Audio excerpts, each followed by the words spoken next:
Repentance. కొన్నిసార్లు మరణపడికి ఎక్కిస్తే అక్కడ పశ్చాత్తాపడతాం. ఏమని? ప్రభువా, కోవిడ్ నుంచి బయటకు తీసుకురా నాయన, నా శేష జీవితం నిన్నే సేవిస్తా ప్రభువా. బయటకు వచ్చిన తర్వాత అంతే, కోవిడ్ పోయింది, నా ప్రార్థన కూడా పోయింది. ఈరోజు ఏం చేస్తున్నా అంటే, చాలా బిజీగా ఉన్నా బ్రదర్, జాబ్ చేసుకుంటున్నాను. మరి ఏమైంది పశ్చాత్తాపం? పశ్చాత్తాపం ఏమైంది? పరిస్థితులను బయటకు రావడానికి చేసే ప్రార్థన నిజమైన పశ్చాత్తాపం కాదండి. అయితే దొంగ, ఇద్దరి మధ్యలో డిఫరెన్స్ చూడండి. ఆ దొంగ అంటాడు, అయ్యా నిజముగా మనం చేసిన తప్పుకి మనం ఏమవుతున్నాం? శిక్షను అనుభవిస్తున్నాం. We are really being punished for a crime that we have done. అయితే ఈయనలో ఏ పాపము లేదు. చూడండి, ఆ మాట చెప్పి అద్భుతమైన మాట చూడండి. ఈ వ్యక్తి వెంటనే, తండ్రి నీ రాజ్యంలో నన్ను జ్ఞాపకం చేసుకో. అసలు ఈ వ్యక్తి మారుమనసు పొందడానికి ఏమన్నా అద్భుతం చూశాడా? చూడలేదు. పోనీ ఆయన గాయాలు దేవుడు ఏమైనా మానిపాడా? మానపలేదు. పోనీ మీరే చెప్పండి, ఆ పశ్చాత్తాపడిన దొంగ జీవితంలో ఆ దొంగ కలవరిశిల నుంచి దేవుడు ఏమైనా విడిపించాడా? గట్టి చెప్పండి. లేదు. పడిన దెబ్బలు, పోలీసు వాళ్ళు కొట్టిన దెబ్బలు ఏమైనా బాగా త్వర చెప్పాలి. అయ్యో అండి, సువార్త కొరకండి చాలా ద్వారాలు మూయబడ్డాయి. మూసివేసిన ద్వారాలు అనుమతించేది కూడా ఎవరండి? దేవుడే కదా.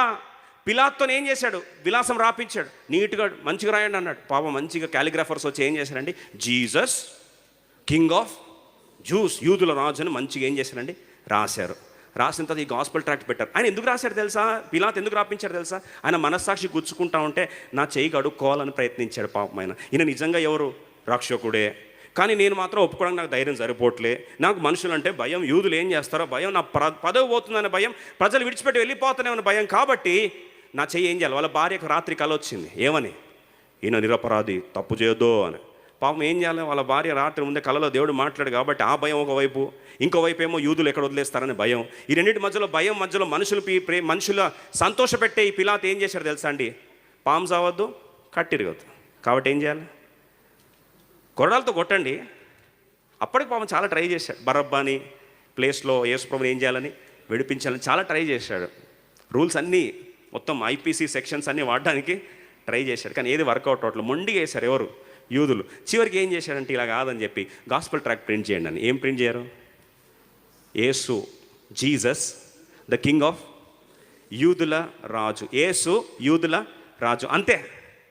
ఆయన మనస్సాక్షి దోషారోపణ క్లియర్ చేసుకోవడానికి కొరకు ఆ ట్రాక్ట్ ప్రింట్ చేపిస్తే, బాగా వినండి, రెండవ ప్రాంతంలో ప్రజలందరూ ఎగతాళి చేస్తూ ఉన్నారు. ఏమని ఎగతాళి చేస్తున్నారు? బాగా వినండి. ఆయన ప్రింట్ చేసిన గాస్పెల్ ట్రాక్ తీసుకొని మిగతా వాళ్ళు ఎగతాళి చేస్తున్నారు. ఈయన ఎవరట? యూదుల రాజట. ఊదా రంగు వస్త్రం ధరింపజేసి ఒక కర్రను వారి మధ్యలో పెట్టి ఒక రీడ్ని పెట్టి ఏం చేస్తూ ఉన్నారండి? ఎగతాళి చేస్తాను. నువ్వు ఎవరు? రాజురా. ఎవరైనా రాజు అని. బాగా వినండి. ఒక వ్యక్తి ఏమో మనస్సాక్షి క్లియర్ చేసుకోవడానికి ట్రాక్ట్ ప్రింట్ చేపించాడు, ఇంకొందరేమో ఎగతాళి చేస్తూ ఉన్నారు.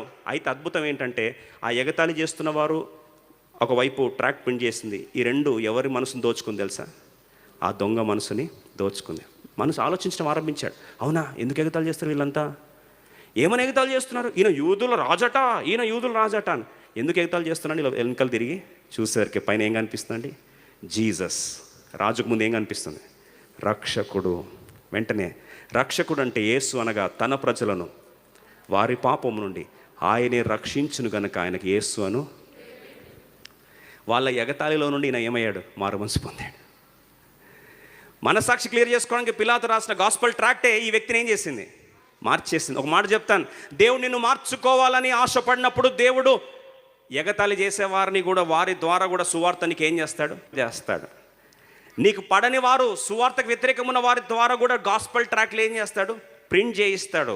నిన్ను సందర్శించుకోవాలని దర్శన కాలము దేవుడు నీకు అవకాశం ఇస్తున్నప్పుడు, ప్రపంచంలో దేవుడు ఎటువంటి అవరోధాలైనా వాడుకుంటాడు. ఒక మాటలో చెప్పాలంటే, ప్రజలు చేస్తున్న ఎగతాళి కూడా వాడుకున్నాడు. ఆ ఎగతాళిలో నుండి, వాటిలో నుండి ఈయనకి ఏమైందండి? సువార్త అందజేయబడింది. సువార్త అందజేయబడేసరికి వెంటనే ఏం చేశారు అంటే, సువార్త అందజేయబడిన వెంటనే ఆలోచించడము ఆరంభించాడు.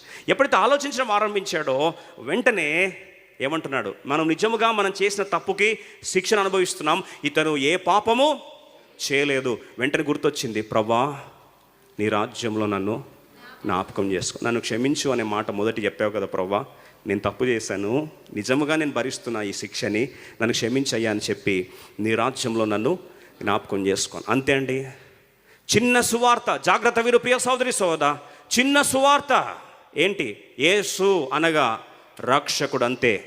రెండవది యూదుల రాజు. రాజు అంటే ఏముంటుంది? రాజుకి రాజ్యం ఉంటుంది. వెంటనే ఏమన్నాడు? నీ రాజ్యంలో నన్ను జ్ఞాపకం. అంతే అండి. చిన్న ప్రార్థన సూక్ష్మంలో ఆయనకి ఏమిచ్చింది? మోక్షాన్ని ఇచ్చింది. ఆయన గమ్యస్థానాన్ని ఏం చేసింది? మార్చేసింది. వెంటనే ప్రభు అంటాడు చూడండి, నేడు నీవు నాతో కూడా పరదేశం ఉండు. ఎంత సింపుల్ కదండి గాస్పెల్, సువార్త ఎంత సింపుల్ కదా. ఈరోజు సింపుల్ గాస్పెల్ని కాంప్లికేట్ చేసుకోవద్దు. ఇంత సరళమైన సింపుల్ సువార్తని దయచేసి కాంప్లికేట్ చేసుకొని రక్షణకు దూరం కావద్దు. కొంతమంది అంటారు, నాకు రక్షణ అంటే లోతుగా అర్థమైన తర్వాత అండి అప్పుడు అండి నేను యేసుప్రభుని హృదయంలో చేర్చుకొని రక్షింపబడతానండి, అప్పుడు బాప్తిజం పుచ్చుకుంటానండి. ఎప్పుడంట? లోతుగా రక్షణ అర్థం కావాలంట. అర్థం కావడానికి ఎంత ఉందండి దీంట్లో?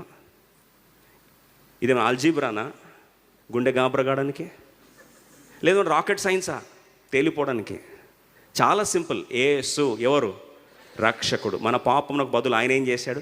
చనిపోయాడు, సమాధి చేయబడ్డాడు, తిరిగి లేచాడు, అంతే. నీ రాజ్యంలో నన్ను జ్ఞాపకం చేసుకో. అంత చిన్న ప్రార్థన ఈరోజు నీ రక్షణకు ఏమవుతుందంటండి? పునాది అవుతుంది. అందుకొరకే యేసు ప్రభు వారి ద్వారానే మారు మనసు పొందిన మన జీవితంలో ఆయన వాక్యం ద్వారా ఏమవుతామండి? మారు మనసు పొందుతాం. అందుకో ప్రభు అంటాడు, ఇంత గొప్ప రక్షణను నువ్వు నిర్లక్ష్య పెట్టినట్లయితే ఎలాగో? How can you escape if you neglect so great A salvation. గొప్ప రక్షణ నువ్వు నెగ్లెక్ట్ చేస్తే ప్రియ సోదరి సోడా తట్టుకోలేవు. బహుశా చూడండి, ఆ కల్వరిశిలలో ఏలాడుతున్న దొంగ పశ్చాత్తాపడక ముందు దేవుడు ఎన్ని అవకాశాలు ఇచ్చాడు తెలుసా ఆయనకి? బాగా వినండి. దేవుడు మార్చుకోవాలంటే కొర ప్రాణంతో ఉన్న దొంగకు కూడా ఏమి ఇచ్చాడు? అవకాశం ఇచ్చాడు. అవకాశం ఇవ్వకుండా దేవుడు ఎవరిని పిలుచుకోడు. మళ్ళొకసారి నేను చెప్తున్నాను, అవకాశం ఇవ్వకుండా దేవుడు ఎవరిని పిలుచుకోడండి. కొంతమందికి డౌట్ ఏంటంటే, మా పలాన్ వాళ్ళండి సడన్గా చనిపోయారండి, వాళ్ళకి సువార్త అందింటే బాగుండని. అందజేసే ఉంటాడు దేవుడు. ఇప్పుడు ఈయనకు అందడానికి ఎంతమందిని వాడుకున్నా అంటే, పిలాతుని వాడుకున్నాడు, ప్రజల ఎగతాళిని కూడా వాడుకున్నాడు. People's mockery was a foundation for gospel. దేవుడు అన్ని అవకాశాలు ఇచ్చాడు, ఆఖరి ప్రాణం కాపాడుతూ వచ్చాడు. అవకాశాన్ని అందుకొరకే ఎవరు విషాదంలోకి వెళ్ళిపోతారు, ఎవరు ఓడిపోయేవారంటే, రక్షణ సువార్త కాలదాకా వస్తే కూడా వద్దని సింపుల్ గాస్పెల్ని కాలుతో అంటారు కదా, వాళ్ళే గుడ్ ఫ్రైడేలో ఓడిపోయిన జాబితాల్లో, నష్టపోయిన జాబితాల్లో, శుభ శుక్రవారం కూడా వారికి దుర్ఘటనగానే మిగిలిపోతుంది. ఈరోజు గుంపందరిలో మనందరిలో రెండు రకాలుగా మనం సంఘాన్ని దేవుడు రెండు భాగాలుగా దేవుడు చీలుస్తాడు. ఏం తెలుసా అండి? రక్షింపబడిన గుంపు ఒకటి, రక్షణ తృణీకరించిన గుంపు ఇంకొకటి. ఈరోజు మనం ఏ గుంపులో ఉంటామో అది మన గమ్యస్థానాన్ని ఏం చేస్తుంది? మార్చేస్తుంది. చూడండి, ఆ వ్యక్తికి దేవుడు ఏమి అద్భుతం చేయలే, ఆ వ్యక్తికి దేవుడు ఏమి గాయాలు మానపలే, ఆ సిలువ నుండి ఆయన వ్యక్తిని ఏమి కిందకి దించలేదు. వాస్తవం చెప్పాలంటే ఆయన పరిస్థితి ఏమీ మారలేదు. కానీ ఆ వ్యక్తి చేసిన చిన్న ప్రార్థన ఆయన నిత్య గమ్యస్థానమే మారిపోయింది.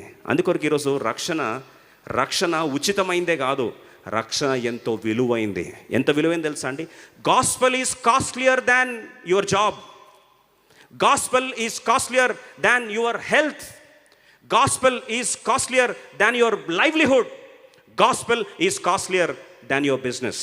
సువార్త అనేది నీ వ్యాపారం కంటే విలువైంది, సువార్త అనేది నీ జీవం కంటే విలువైంది, సువార్త అనేది నీ ఉద్యోగం కంటే విలువైంది, సువార్త అనేది నీ ఆరోగ్యం కంటే విలువైంది, సువార్త అనేది అమెరికా వీసా కంటే విలువైంది, సువార్త అనేది నీకు లాటరీ కంటే విలువైంది, సువార్త అనేది ఒక మాటలో చెప్పాలంటే నీ ఇంటి కంటే విలువైంది, నీ బ్యాంక్ బ్యాలెన్స్ కంటే విలువైంది. అందుకో ప్రభు ఇంత గొప్ప రక్షణ ఎలా వచ్చిందంట? సూక్ష్మంలో సింపుల్గా వచ్చింది. ఈరోజు ప్రభువు నిన్ను ఆహ్వానిస్తున్నాడు. ఆ వ్యక్తికి ఏమి అద్భుతాలు జరగలే, కేవలం సువార్త పరిచయం చేయబడింది. ఆ వ్యక్తి సువార్తకు స్పందించాడు, తన జీవితాన్ని మార్చుకున్నాడు. విషాదం ఏంటంటే ఈరోజు ఆ సువార్త ఇంకొక దొంగకు కూడా దేవుడు ఏం చేశాడు? పరిచయం చేశాడు. కానీ చేతులారా సువార్త స్పందించకపోగా ఆ గమ్యస్థానంతోనే ఆ వ్యక్తి ఏం చేశాడండి? ఆట ఆడుకున్నాడు. అందుకొరకే నిజమైన రక్షణ ఏంటంటే 23వ అధ్యాయం 41వ వచనంలో అంటాడు, మనకైతే ఇది న్యాయమే, we are indeed justly being punished. మనం పడిన తప్పుకి, చేసిన తప్పుకి పర్యవసానము అనుభవిస్తున్నాం అయ్యా అని ఒప్పుకోవడం. He is admitting his sin. తన పాపాలు ఏం చేస్తున్నాడండి? ఒప్పుకుంటున్నాడు. రక్షణ అంటే చాలా సింపుల్ అండి. ABC. ఏ అంటే అడ్మిట్ యువర్ సిన్, నేను పాపిని, జన్మతః పాపిని ఒప్పుకుంటే చాలు. బి అంటే believe that Jesus died for you and paid your penalty.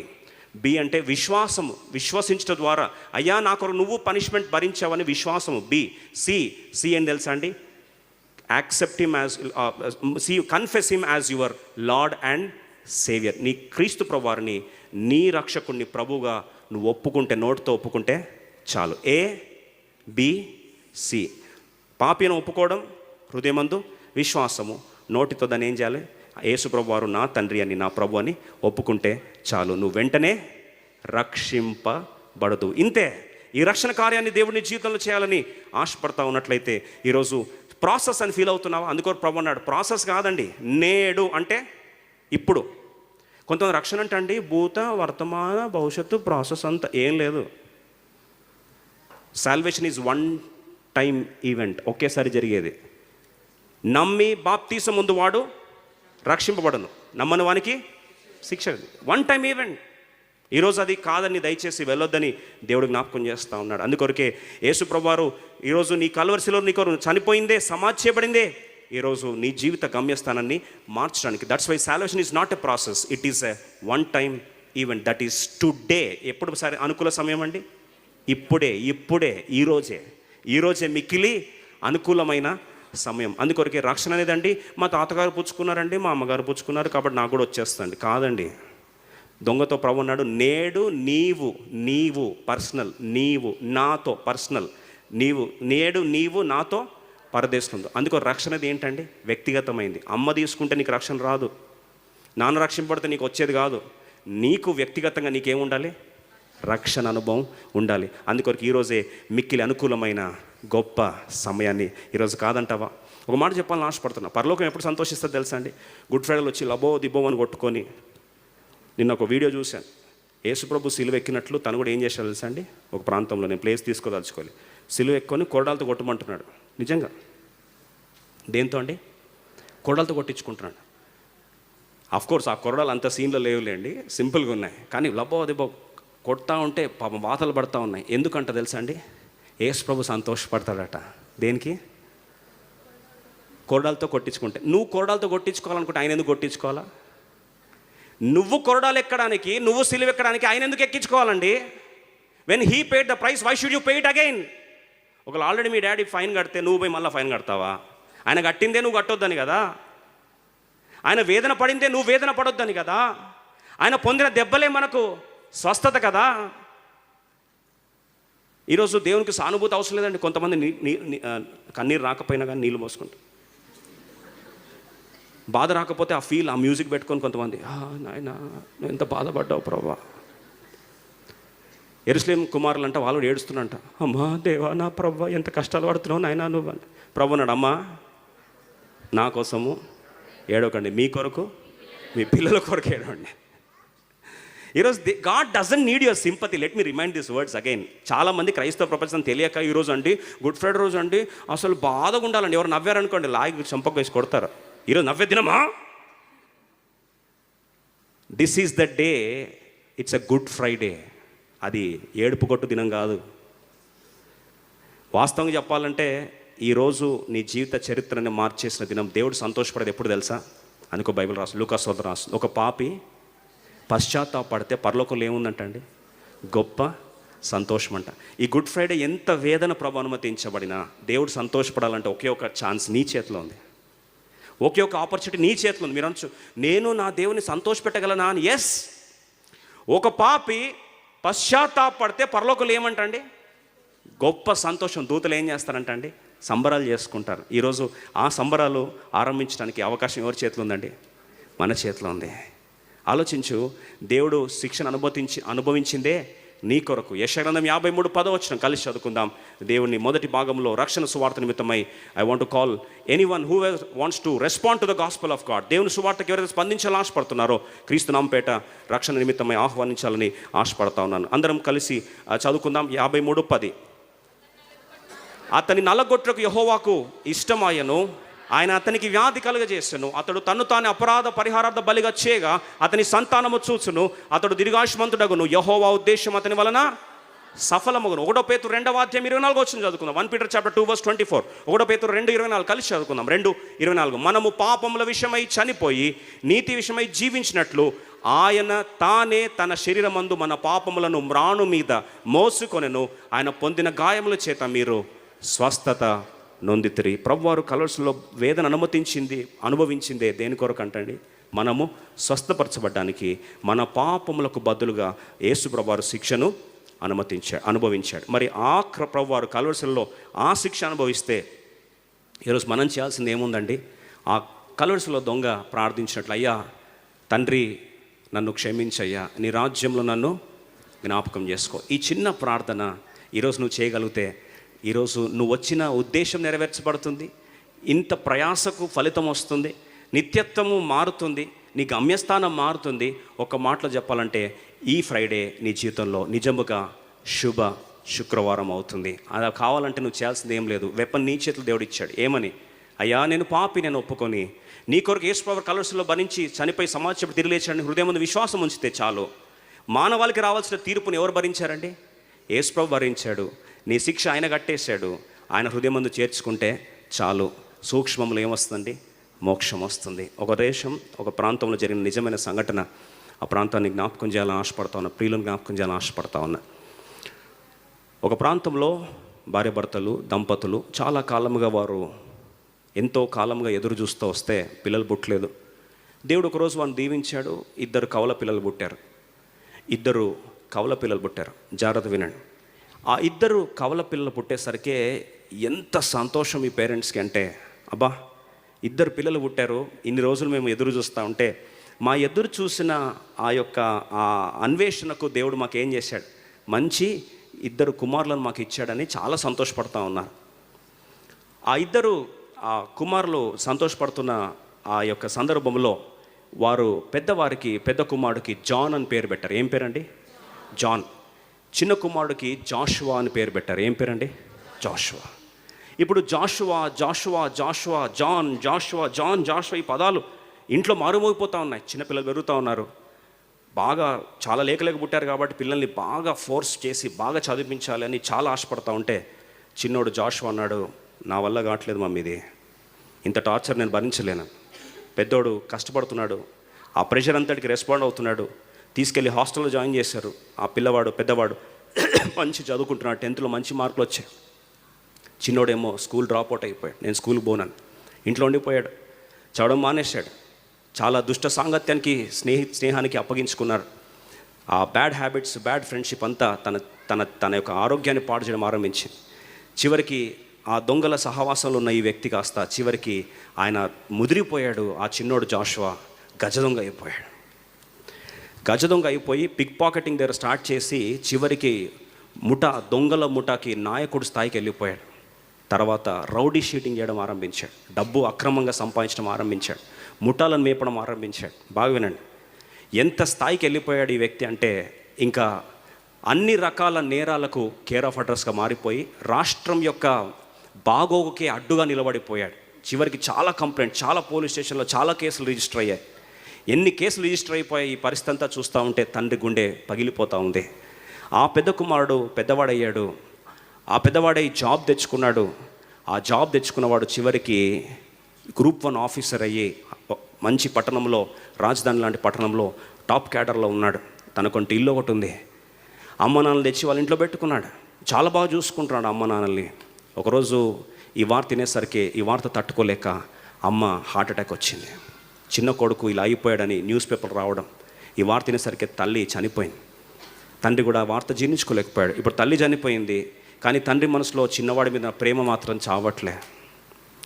వాడు ఎలా అయినా బాగా అవ్వాలి అని ఆశపడతా ఉన్నాడు. ఇంత లోపల చాలా ప్లేసెస్లో కేసెస్ రిజిస్టర్ అయ్యాయి. అది కాస్త హైకోర్టు దాకా వెళ్ళిపోయింది. హైకోర్టు ఆర్డర్ ఇచ్చింది, షూట్ ఎట్ సైట్ అంటే ఎక్కడ కనిపిస్తే అక్కడ ఏం చేయాలి? కాల్చి చంపేసేయండి. ఆర్డర్ పాస్ అయింది. ఇప్పుడు పోలీసులు వేటాడుతూ ఉన్నారు. ప్రతి ప్రాంతాన్ని మొత్తం అంతా ఆ ప్రాంతం అంతా కూడా ప్రతి ప్లేస్లో పోలీసులు తరుముతూ ఉన్నారు. ఆయన గ్యాంగ్ అని వదిలేశారు. ఆ జాషువా పరిగెడతా ఉన్నాడు. ఎక్కడ నేను కాపాడబడాలి, ఎక్కడ కాపాడబడాలి. ఆల్రెడీ హెడ్లైన్స్లో న్యూస్ వచ్చింది. ఇది అన్న చదువుకున్నాడు. Joshua shoot at sight orders issue to Joshua, criminal Joshua అని వచ్చేసరికి ఆ పేరు తట్టుకోలేకపోయాడు. అన్న చూస్తూ ఉన్నాడు, ఇంట్లోకి వెళ్ళాడు, బోరుమని ఏడుస్తూ ఉన్నాడు. ఒకవైపు నాన్న ఆ వార్త తినేసరికి ఇంకా తట్టుకోలేక నాన్న ఆరోగ్యం క్షీణించిపోతూ ఉంది. మరుసటి రోజు నాన్న కూడా చనిపోయాడు. ఇప్పుడు ఈ పెద్ద కొడుకు జాన్ ఏం చేయాలో తోచట్లేదు. అమ్మను కోల్పోయాడు, నాన్న కోల్పోయాడు. ఈ వార్త తట్టుకోలేక ఇద్దరు మరణిస్తూ ఉంటే వాళ్ళ తండ్రి ఆ జాన్తో రాసిన లెటర్ కింద పడింది.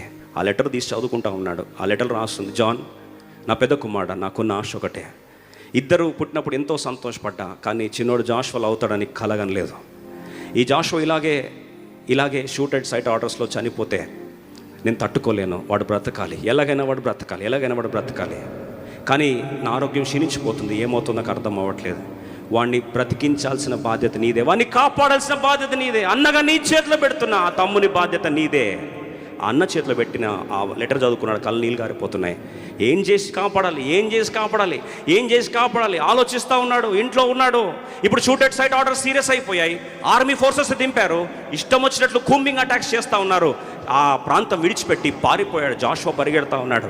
ఎలాగైనా నేను బ్రతకాలి. ఏం చేయాలో అర్థం కాలేదు. వెంటనే వాళ్ళ అన్న ఏ ఇంట్లో ఉన్నాడు అడ్రస్ తెలుసుకున్నాడు. పరిగెత్తుకుంటూ అన్న ఇంటి వైపు వెళ్తా ఉన్నాడు. ఆయన పరిగెడతా ఉన్నారు, పోలీసులు వెనుకలు చేసేస్తూ ఉన్నారు. అప్పటికే ఆ డ్రెస్ అంతా కూడా పరిగెడుతున్న ప్రాసెస్లో అడ్డు ఆపిన పోలీస్ ఆఫీసర్ని చంపేశాడు. రక్తం అంతా డ్రెస్ మీద పడింది. అయినా పోలీసు వాళ్ళు చేసేస్తూ ఉన్నారు. రక్తం అంతా డ్రెస్ మీద పడితే ఆ డ్రెస్ వేసుకొని పరిగెడతా ఉన్నాడు.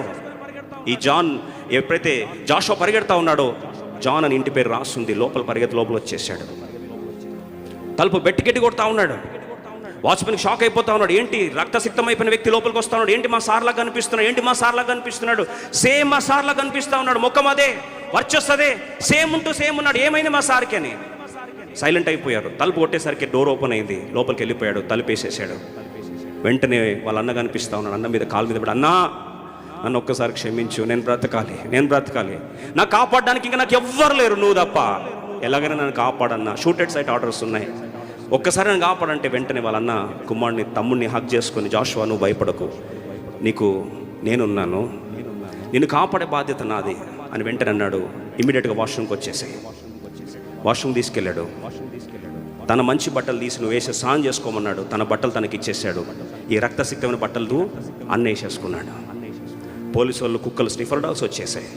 స్నిఫర్ డాగ్స్ లోపల రావడము, తలుపు పగలగొడదామని అంత లోపల వాళ్ళ అన్ననే తలుపు తెరిచాడు.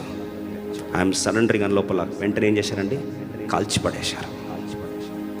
ఇమేజ్ చూసుకున్నారు, పిక్చర్ చూసుకున్నారు, సేమ్ టు సేమ్ ఎవరున్నారండి, అన్న ఉన్నాడు. బట్టలు ఏమైనాయి, రక్తసిక్తం అయిపోయింది, కాల్చి చంపేశాడు. క్రిమినల్ ఈజ్ డెడ్ అని డిక్లేర్ చేశారు. సేమ్ ఫేస్, సేమ్ రక్తము, కుక్కలు కూడా అవే పట్టుకున్నాయి. ఆ వ్యక్తి అక్కడ దొరికిపోయాడు, చచ్చిపోయాడు, పడిపోయాడు. వాళ్ళ పక్కన తమ్ముడు రూమ్లోకి వెళ్ళిపోయి తలుపేసుకొని వాష్రూమ్లో దాక్కొని ఉన్నాడు. ఆ తమ్ముడిని నేరస్తులాగా, అన్న డెడ్ బాడీని నేరస్తులాగా తీసుకొని వెళ్దామని పోలీసు వాళ్ళు అరెస్ట్ చేసి బాడీని తీసుకుంటా ఉన్న సందర్భంలో బయట బాడీని పడేశారు. ఈ తమ్ముడు తీరా వచ్చి ఆ అన్న మీద పడిపోయి బోరమని ఏడుస్తా ఉన్నాడు. అన్నా, నా కొరకు నువ్వు పడ్డావు, నా వేదన నువ్వు అనుమతించావు, నా గాయాన్ని నువ్వు పడ్డావు, నేను చేసే తప్పుకు నువ్వు బలైపోయావు. పోలీసులు షాక్ అవుతున్నారు. ఎవరు తప్పు చేశారో అర్థం అవట్లే. చట్టం ప్రకారము శిక్ష పడిన తర్వాత, ఆ వ్యక్తికి చేసే తప్పుకి శిక్ష పడిన తర్వాత ఇంకా ఫర్దర్ రివోక్ చేసే ఛాన్స్ లేదు. అన్న ఆ శవం మీద తమ్ముడు పడి ఏడుస్తూ ఉన్నాడు. ఈరోజు నేను బ్రతికానంటే కారణం ఎవరు? అన్న, నువ్వు మరణించావు నాకు బదులు, నా పనిష్మెంట్ని నువ్వు భరించావు. ఎందుకు చెప్తున్నా ఈ సంఘటన అంటే, సేమ్ ఇదే జరిగింది. ఇదే రోజు 2000 సంవత్సరాల క్రితము మానవాళి యొక్క పాపమునకు బదులు, శాపమునకు బదులు, నిందకు బదులు, వేదనకు బదులు, పాపమునకు బదులు, నీకు బదులు మన పరలోకపు తండ్రిగా పెద్ద కుమారుడు, జ్యేష్ఠ కుమారుడైన యేసు ప్రభువారు మన అన్న మనకు బదులు ఏమయ్యాడండి? చనిపోయి సమాధి చేయబడ్డాడు. ఈరోజు నువ్వు ఇచ్చే నివాళి ఏంటంటే, ఆయనను సంతోషపెట్టాలని ఆశ ఉంటే, అయ్యా నా పాపం నేను ఒప్పుకొనొచ్చున్నా, నా హృదయంలోకి రా, నీ రాజ్యంలో నన్ను జ్ఞాపకం చేసుకో అని చెప్పే చిన్న ప్రార్థన పరలోక ప్రభుని, తండ్రిని ఏం చేస్తుంది? సంతోషపెడుతుంది. యేసు ప్రభువారి హృదయాన్ని త్రాకుతుంది. ఈరోజు నిజమైన శుభ శుక్రవారపు ఆరాధన ఏంటంటే, నీ హృదయాన్ని నీ సహోదరుడైన నీ అన్నయ్యని యేసు ప్రభువారికి అర్పించడమే. ఒకసారి కళ్ళు మూసుకుందాం. మనస్ఫూర్తిగా ప్రభుని ఈ సందర్భంలో